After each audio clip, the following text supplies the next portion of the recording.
berharap kalian semua selalu penuh semangat dalam belajar dan juga bersemangat untuk berbuat baik.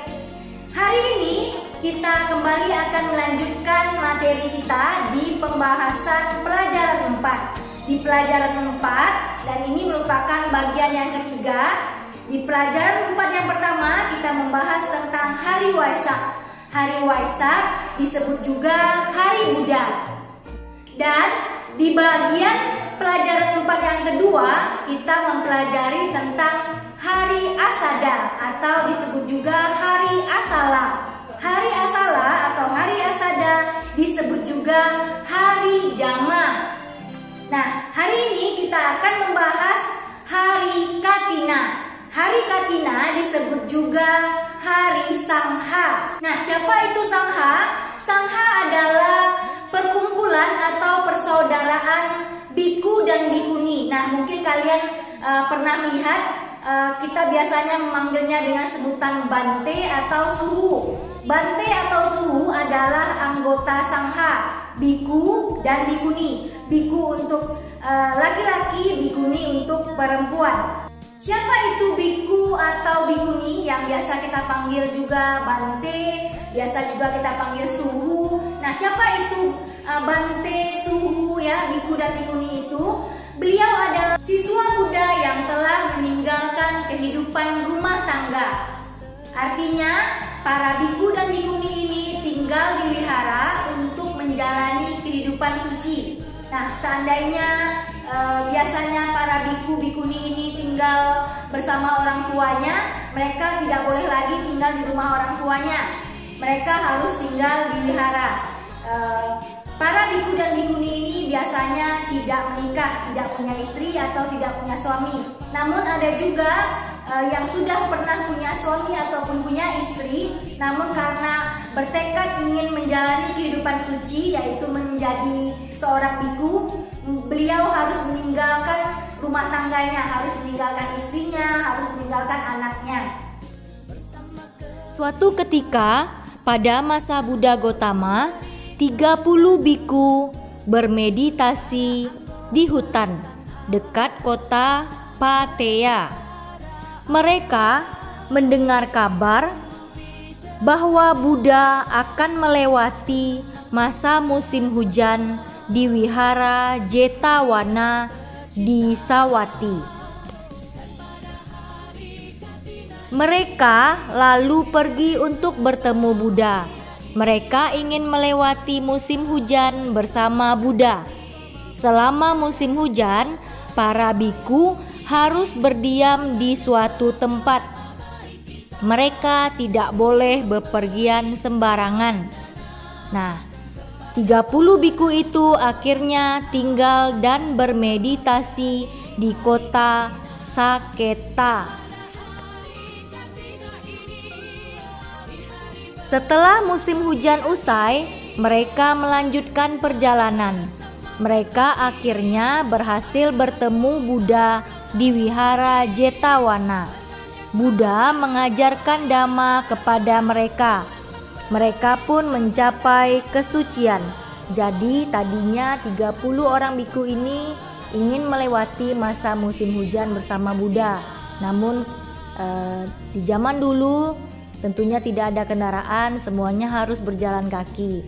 Nah, di perjalanan ternyata musim hujan telah tiba dan si para biku ini tidak bisa sampai di tempat Buddha berada sebelum masa musim hujan. Nah, ketika musim hujan tidak boleh kemana-mana kan, harus menetap di suatu tempat. Makanya setelah berlalu musim hujan barulah mereka melanjutkan perjalanan untuk menemui Buddha.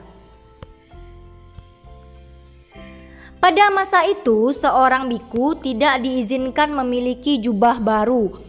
Namun saat itu Buddha melihat jubah para biku itu rusak parah. Buddha merasa kasihan.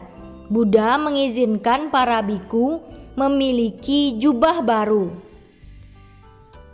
Pakaian yang dipakai biku dan bikuni disebut jubah. Warna dan model jubah ini terdapat beberapa jenis.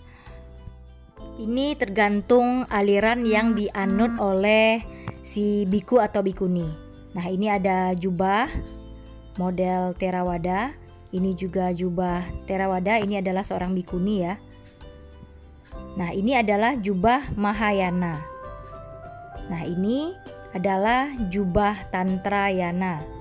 Umat-umat berdatangan untuk memberikan jubah kepada biku. Sejak saat itulah dimulai tradisi mendermakan jubah kepada biku.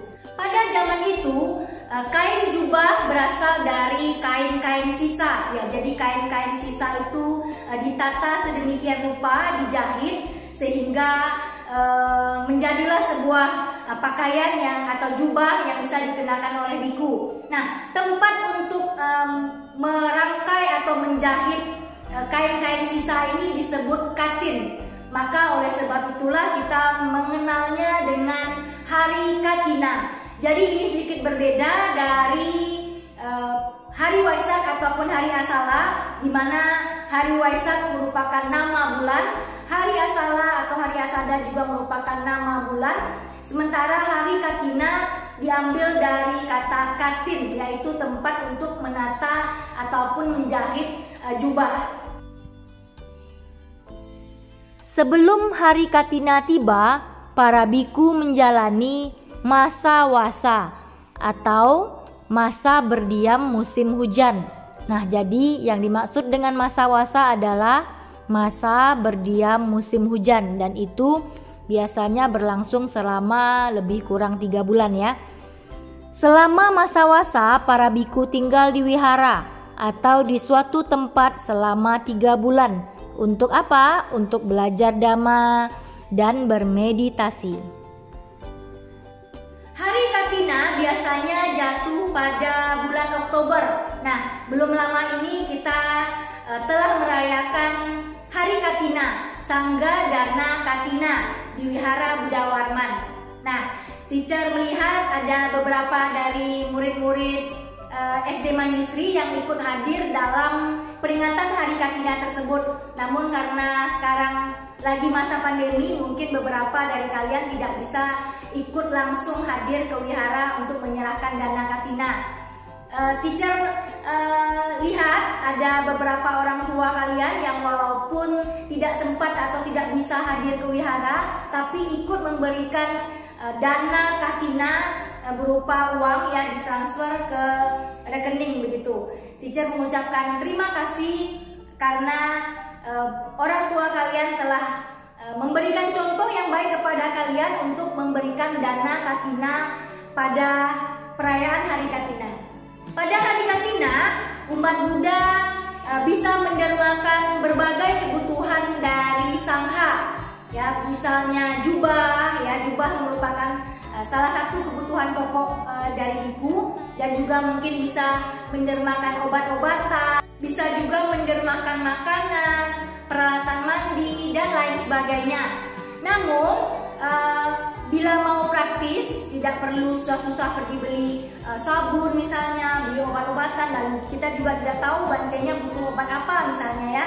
Kita boleh saja memberikan dana berupa uang. Nah, uang ini nanti dikumpulkan dan bisa digunakan untuk macam-macam. Misalnya ada bante yang mau kuliah lagi, mau sekolah. Lalu juga ada misalnya bantenya mau bepergian dari satu tempat ke tempat lainnya, tentu butuh biaya ya, butuh kendaraan. Kalau misalnya tempatnya jauh, butuh tiket pesawat. Nah, ini tentu memerlukan biaya. Untuk itulah di zaman sekarang kita biasanya memberikan dana Katina berupa uang. Namun saat memberikan dana uang, kita tetap di dalam hati dan pikiran kita memberikan sebentuk barang atau sejumlah kebutuhan-kebutuhan biku. Dalam pikiran kita ingin mendermakan obat, ya, vitamin misalnya. Namun karena mungkin kita tidak sempat atau kita tidak tahu bantenya butuh vitamin apa ya. Nah, lalu kita memberikan saja berupa uang, dimasukkan ke dalam angpau ya, kertas angpau biasanya. Tapi saat memberikan dana itu, walaupun itu berupa berupa uang, dan kita mengsugesti diri kita sendiri bahwa ini sebenarnya adalah obat agar Bante atau para biku selalu sehat-sehat. Kita harus memberikan derma atau dana ini dengan tulus dan bersuka cita. Artinya saat kita mempersiapkan dana katina, kita harus merasa senang.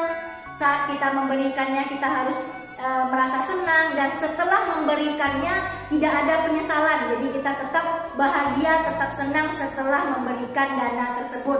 Di wihara kita, di Wihara Buddha Warman, setiap perayaan Katina biasanya di pagi harinya kita awali dengan melaksanakan pindapata. Apa itu pindapata?